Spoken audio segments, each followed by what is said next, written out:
Here are general instructions for using a dry powder tube inhaler. To begin, twist the cover off and set it down. Next, load the dose of medication. Twist the base grip to the right as far as it will go. Twist it back to the left.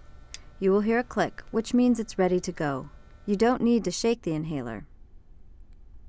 Bring the inhaler to your lips in a horizontal position.